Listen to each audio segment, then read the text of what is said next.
Hi guys! Today is mag-unbox tayo ng parcel from Japan surplus na decor namin sa bahay sa province. Marami. Ito orchids ba yan? Ang dami magbili na. Ang dami kasi ito. Mababasag yan? Ha? Ano plastic? Wow! Ano plastic eh? Ha, sasabi ko na mag-book ng galang mo, promise. Kasi ano yan minsan eh. Scam eh kapag sila.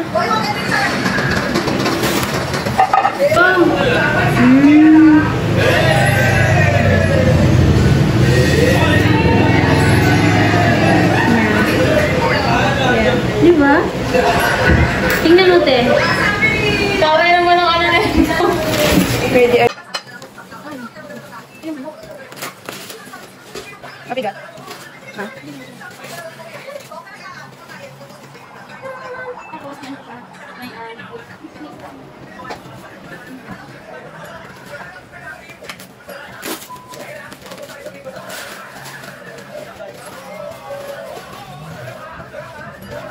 There is a chicken.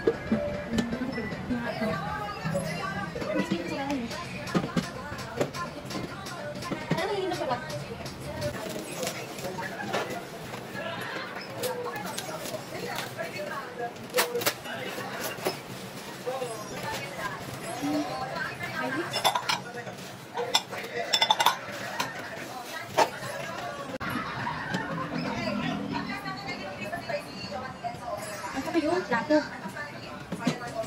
Ano ba kung natin mga dahil dito? Pito. Ano yung kasi? Kasi yung kamamo niya. Yung ako natin, yung pura yun. Hey guys, I have this one. Lagayan ng asin. Ito. Sweetie. Lagayan ng rice like powder. Kasi ito pwede sa like, garlic powder. Kapag yung mag-isa, ilagay lang sa dining. Tapos, Ito ba merong cup? Ha? Cup? Kuma! Hindi nila na, ano? Hindi nila sa ito. Okay guys, ang ganda. Okay, and then, this is my unboxing of my parcel na, ano tawag dito? Japan surplus. Isusok ko lang ang plate ko kasi. Ganun siya, oh. Ganun. Nakapatong sa divider, tapos ako na nila. Tapos hindi ako naman, pwede mo din siya ilagay sa secret table yung lagyan niyo ng candy, or pwede mo din siya ilagay lang dito. Kasi sabi dito, it's not for food. Only for decoration. So, decoration na. So, let's eat it. That's it. Thank you! Only for decoration. Decoration lang talaga. So, paano ito ilagay sa sa table? Kapag ganun. Ganyan. Ha? Pag ganyan, nakatayo. Ganon? Yan. Maganda. Ganyan? Libre ng lalagyan. Kaya, Ha? ano 100 pesos? It's very unique, no? Very aesthetic. Ito talaga yung gusto ko, yung manok.